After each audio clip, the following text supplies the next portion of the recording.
ఓం నమో వెంకటేశాయ. అందరికీ నమస్కారము. కృష్ణం వందే జగద్గురుం. భగవద్గీత 2వ అధ్యాయము సాంఖ్యయోగంలో 47వ శ్లోకాన్ని ఇప్పుడు మనం చక్కగా నేర్చుకుందాం. కర్మణ్యేవాధికారస్తే మా ఫలేషు కదాచన మా కర్మఫలహేతుర్భూః మా తే సంగోస్త్వ కర్మణి. శ్రీకృష్ణ పరమాత్మ అర్జునుడితో ఇలా చెబుతూ ఉన్నాడు, ఓ అర్జున, కర్మలను ఆచరించుటయందే నీకు అధికారము కలదు. ఎన్నటికీ దాని ఫలములయందు నీకు అధికారము లేదు. కర్మలను మానుటయందు నీవు ఆసక్తుడవు కావలదు. అనగా ఫలాపేక్ష రహితుడవై కర్తవ్య బుద్ధితో కర్మలను ఆచరించుము అని శ్రీకృష్ణ స్వామి అర్జునుడితో చెబుతున్నాడు. ఈ శ్లోకము దీని తాత్పర్యము తెలియనటువంటి వాళ్ళు ఎవరూ కూడా ఉండరు నాకు తెలిసి. ఎందుకంటే భగవద్గీత చదివిన వాళ్ళు చదవని వాళ్ళు కూడా ఈ శ్లోకాన్ని అప్పుడప్పుడు చెప్తూ ఉంటారు, సినిమాల్లో కూడా వాడుతూ ఉంటారు. పూర్తి శ్లోకం చెప్పకపోయినా కర్మణ్యేవాధికారస్తే అని చెప్పి మన కర్తవ్యాన్ని మనం సక్రమంగా చేయుట మాత్రమే మన పని, ఫలితాన్ని భగవంతుడిస్తాడు అని ఈ శ్లోకాన్ని ప్రతి ఒక్కరూ కూడా చెబుతూ ఉంటారండి. భగవద్గీతకే తలమానికమైనటువంటి శ్లోకం ఇది. శ్రీకృష్ణ పరమాత్మ అర్జునుడితో ఇలా చెబుతున్నాడు, అర్జున, నీ కర్తవ్యాన్ని అంటే నీ పనిని నీవు సక్రమంగా చేయి, ఫలితాన్ని ఆశించవద్దు. ఎందుకంటే ఫలితాన్ని ఇచ్చేటువంటి వాడను నేను, అంటే పరమాత్ముడు ఫలితాన్ని ఇస్తాడన్నమాట. బాగా చదువుకొని పరీక్ష రాయుట మాత్రమే మన పని. దాన్ని కరెక్షన్ చేసి మార్కులు ఇవ్వడం ఎవరి పని? టీచర్ పని.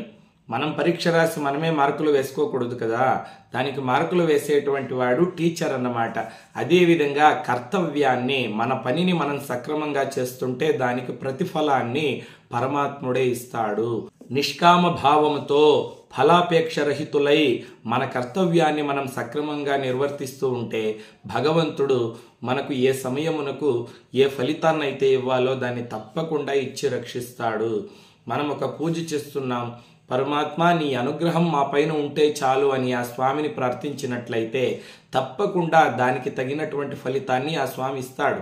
మనం సాటి మనిషికి సహాయం చేసిన ప్రతిఫలాన్ని ఆశించరాదు. దానికి ప్రతిఫలాన్ని ఎవరిస్తారండి? పరమాత్ముడే ఇస్తాడు.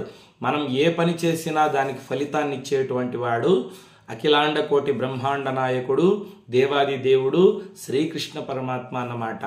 దీన్ని మనం చక్కగా దృష్టిలో పెట్టుకొని మన కర్తవ్యాన్ని మనం సక్రమంగా నిర్వర్తించాలి. చాలామంది అడుగుతున్నారు, గురువుగారు రేపు సోమవారం, పైగా మాస శివరాత్రి అంట కదా, రేపు ఏం చెయ్యాలి, మేము ఎలా భగవంతుణ్ణి ఆరాధించాలి అని అడుగుతూ ఉన్నారు. ప్రతి నెలలోనూ మాస శివరాత్రి వస్తుంది. దీని గురించి కుదిరితే ఇంకొకసారి నేను వీడియో చేస్తాను. పైగా సోమవారంతో కలిసి వచ్చింది కాబట్టి ఈ మాస శివరాత్రి రేపు ప్రాతకాలంలోనే నిద్రలేచి, అంటే సూర్యోదయానికంటే ముందే నిద్రలేచి చక్కగా ఇల్లు వాకిలి శుద్ధి చేసుకొని స్నానం చేసుకొని పార్వతీ పరమేశ్వర్ల ఫోటోకి పూజ చేయండి. శివలింగం ఉంటే ఆ శివలింగానికి పూజ చేయండి. సాయంత్రం వరకు ఉపవాసం ఉంటే చాలా మంచిది. బీపీలు, షుగర్లు, అనారోగ్య సమస్యలు ఉన్నటువంటి వాళ్ళు ఉపవాసం లేకపోయినా పర్వాలేదు. శక్తి ఉన్నటువంటి వాళ్ళు సాయంత్రం వరకు ఉపవాసం చేయవచ్చు. మీ ఇంట్లో శివపురాణం ఉంటే చక్కగా శివపురాణం చదువుకోండి. నమశివాయ అనేటువంటి పంచాక్షరి మంత్రాన్ని జపం చేసుకోండి. లేకపోతే హరహర శంకర జయ జయ శంకర అని శివనామ సంకీర్తన చేసుకోండి. దగ్గరలో శివాలయం ఉంటే ఆ శివాలయానికి వెళ్ళి గోత్రనామాలతో పూజ చేయించుకొని రండి. మాస శివరాత్రి నాడు ప్రదోష పూజ ముఖ్యంగా చేయాలండి. అంటే సాయంత్రము శివలింగానికి చక్కగా అభిషేకం చేసి కాస్త భస్మము, శ్రీగంధము సమర్పించి, ఒక బిల్వదళమైన పరమేశ్వరుడికి సమర్పించి, ఒక చిన్న బెల్లం ముక్కో లేకపోతే 2 అరటిపళ్ళో నైవేద్యం చేసి ఆ పరమేశ్వరుడికి నమస్కారం చేసుకొని మీకు వచ్చేటువంటి బిల్వాష్టకము, చంద్రశేఖరాష్టకము, శివ అష్టోత్తర శతనామావళి స్తోత్రము చదువుకొని ఆ తర్వాత చక్కగా భోజనం తినవచ్చు, తప్పులేదు. ఉదయం పూజ చేయడం కుదరనటువంటి వాళ్ళు సాయంత్రం వరకు ఉపవాసం చేసి సాయంత్రం అయినా కూడా ఇంట్లో శివలింగం ఉంటే శివలింగానికి పూజ చేసుకోవచ్చు. లేకపోతే పార్వతీ పరమేశ్వరుల ఫోటో ఉంటే ఆ ఫోటోకి పూజ చేసుకోవచ్చు. లేకపోతే ప్రదోష వేళలో శివాలయానికి వెళితే అక్కడ అభిషేకం జరుగుతూ ఉంటుంది కదా, అక్కడైనా మీ గోత్రనామాలతో పూజ చేయించుకోవచ్చు. శివుడి ఆజ్ఞ లేక చీమైనా కుట్టదు అంటారు కదా పెద్దలు. ఆ పరమేశ్వరుడి అనుగ్రహం ఉంటే అష్టైశ్వర్యాలు, ఆయురారోగ్యాలు, సకల సంపదలు కూడా మన సొంతం అవుతాయి. ఈ రోజు మనం చెప్పుకున్నటువంటి శ్లోకాన్ని మాత్రం బాగా గుర్తుపెట్టుకోండి. కర్మణ్యే వాదికారస్తే మా ఫలేషు కదాచన.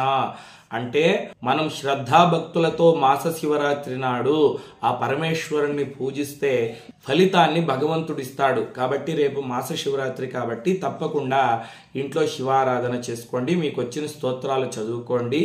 సాధ్యమైనంత వరకు ఎవరికైనా సహాయం చేయండి.